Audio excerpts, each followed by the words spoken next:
Esto es Escena Internacional, podcast producido por Comité con la colaboración de Rodolfo Sánchez Aizcorbe. La primera noticia de hoy, 3 de septiembre, es que en Alemania la derecha radical obtuvo sendas victorias en las regiones de Turingia y Sajonia. En Turingia, Alternativa para Alemania, el partido de derecha radical obtuvo el primer lugar con 32.8% de los votos.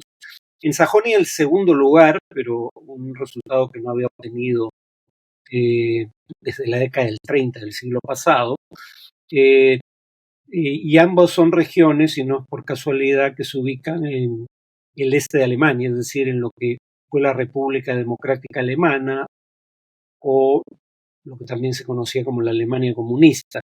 Los demás partidos del espectro político se han negado a aliarse con Alternativa para Alemania, pero en el caso de Turingia eso no cambia el hecho de que este partido tiene por sí solo una minoría de bloqueo, es decir, tiene suficientes congresistas en el Parlamento regional como para evitar el nombramiento de jueces, por ejemplo. En 1932, Turingia había sido la primera región en elegir para un gobierno local a los nazis.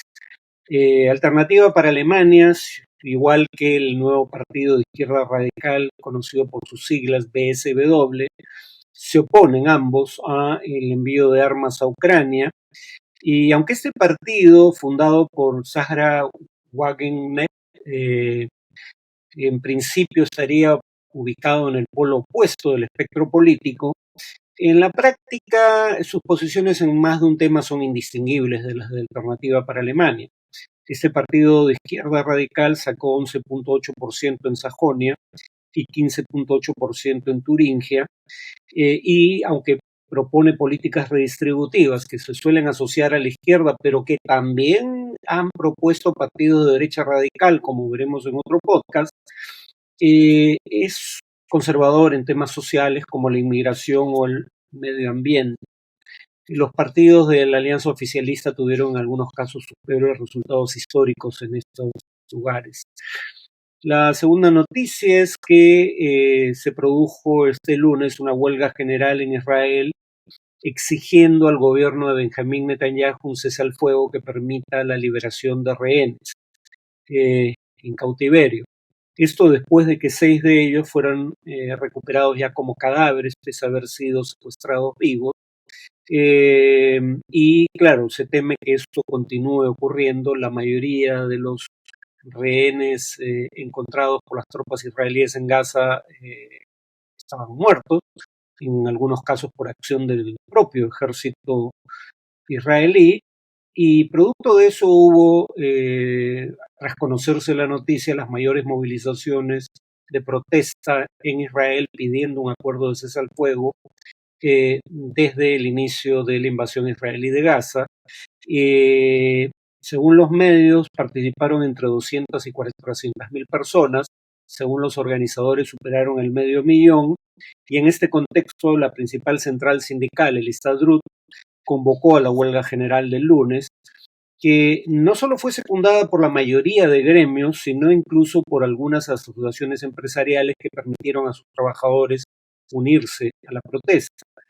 Sin embargo, un tribunal laboral de Tel Aviv, a pedido del fiscal del Estado, el equivalente a la Fiscalía de la Nación en el Perú, dictaminó que la huelga debía cesar a las 2:30 de la tarde, cosa que fue acatada, porque el fiscal del Estado alegó que el conflicto no era de carácter laboral, sino político.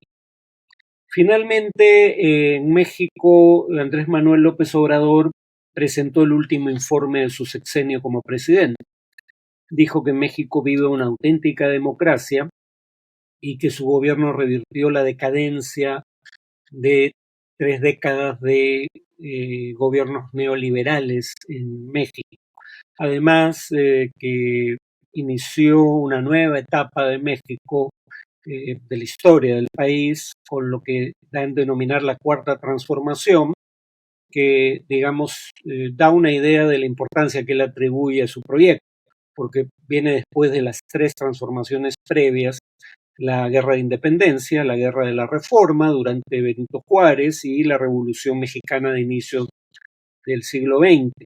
Eh, si bien hay críticas, digamos, porque habiendo militarizado áreas de actividad del gobierno, eh, no ha logrado, sin embargo, reducir significativamente los homicidios dolosos ni controlar los carteles de la droga.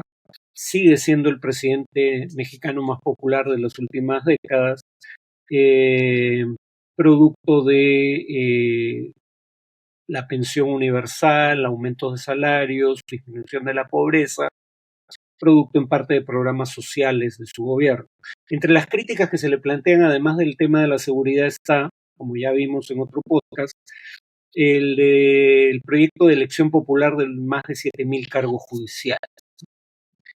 En cuanto al tema de análisis, como indiqué en el podcast anterior, voy a continuar con el tema de los cambios en las políticas de género en Argentina en el contexto de las acusaciones por violencia de género contra el expresidente Alberto Fernández, ¿no? Voy a retomar donde dejé el podcast anterior. La violencia de género no solo es importante por sí misma, como vamos a ver en un minuto, sino además es importante porque es una señal de alarma sobre una posible escalada que en algunos casos lleva al feminicidio, es decir, al homicidio cometido contra mujeres por razones de género. Mencioné que el Ministerio Público de Buenos Aires indicaba que entre 2015 y 2023, en el 73% de los feminicidios cometidos por la pareja o expareja, hubo violencia de género antes, ¿no? Y la mayoría de feminicidios son cometidos por parejas o exparejas. Mencioné, por ejemplo, que el 21% de las víctimas habían denunciado a su agresor antes de que éste las asesinara. No mencioné un hecho que es interesante, y es que la violencia de género no solo puede ser el preámbulo de intentos de feminicidio, sino también suele ser el preámbulo de tiroteos masivos, es decir, de otras formas de violencia en los Estados Unidos. Una investigación en Estados Unidos entre 2009 y 2016 encontraba 156 casos de tiroteos masivos, es decir, donde mueren al menos 4 personas, sin incluir al agresor, y en esos 156 casos hubo 848 muertes. Y en 54% total de casos de tiroteo masivo en los Estados Unidos en el periodo comprendido entre los años mencionados, había antecedentes de violencia doméstica de parte del asesino, ¿no? Entonces, la violencia doméstica puede ser el inicio de un creyendo que lleve al feminicidio o a otras formas de homicidio. Por eso es importante prevenirla. Y además, cuando se dice que la violencia no tiene género, se quiere olvidar que existe un patrón evidente en la violencia doméstica. Si no quieren llamar la violencia de género, llamen la violencia doméstica. Bueno, cuando se trata de personas adultas víctimas de violencia doméstica, en el caso específico de Buenos Aires, en la Argentina, según el Ministerio Público, con cifras de marzo de 2023, en Buenos Aires, 8 de cada 10 víctimas de violencia de género son mujeres. En realidad la proporción es mayor si nos limitamos a violencia física, porque aquí hablamos de violencia física, sexual y psicológica. Cuando hablamos de violencia física, las mujeres suelen ser más del 90% de las víctimas de violencia doméstica contra una persona adulta. Y casi el 90% de los victimarios en violencia familiar y de género, como la llamaba el Ministerio Público, casi el 90% de los victimarios son hombres. Así que este patrón es, digamos, suficientemente claro como para asumir que no se trata de un resultado aleatorio, ¿no? Producto del azar. Y además, la violencia de género es una práctica lamentablemente relativamente extendida en la sociedad argentina. Según la encuesta de prevalencia de violencia contra las mujeres en Argentina, encuesta realizada en 2002, bajo el auspicio tanto del Ministerio de Mujeres recién disuelto como de la iniciativa Spotlight, 45% de las mujeres encuestadas que estaban o habían estado en una relación de pareja habían atravesado situaciones de violencia doméstica. Es decir, el problema es extenso en la sociedad, y no solo en la Argentina, y dos, la abrumadora mayoría de las víctimas son mujeres, la abrumadora mayoría de los victimarios son hombres. El patrón es suficientemente claro como para establecer que el género de la víctima y del victimario son un factor en la violencia. Y por si hicieran falta más evidencia, ya no para la Argentina, pero una encuesta de la organización ONU Mujeres para 5 estados de la Comunidad del Caribe, el denominado CARICOM, encuentra que las mujeres que estaban en una relación de pareja con hombres que tenían actitudes o comportamientos que reforzaban la idea de la posición dominante del hombre en la pareja y en la sociedad, es decir, en buen romance, las mujeres que estaban en una relación de pareja con hombres machistas tenían una probabilidad mayor que la media de sufrir violencia en esa relación de pareja a lo largo de su vida o estar sufriéndola en la actualidad. Es decir, cuando las feministas dicen que el machismo mata, no es un eslogan vacío, ¿no?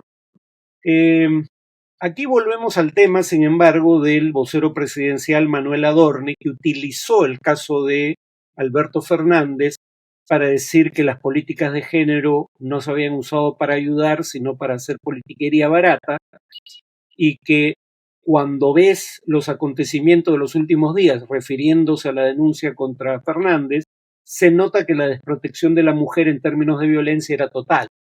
Una cosa es que Fernández haya sido un hipócrita respecto a la conveniencia de las políticas adoptadas durante su gobierno, y otra es que esas políticas no hayan funcionado. No hay ninguna relación necesaria entre ambas cosas.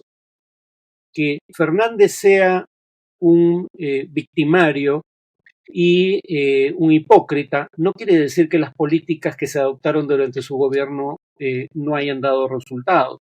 O sea, aquí no hay relación lógica necesaria entre las premisas y la conclusión.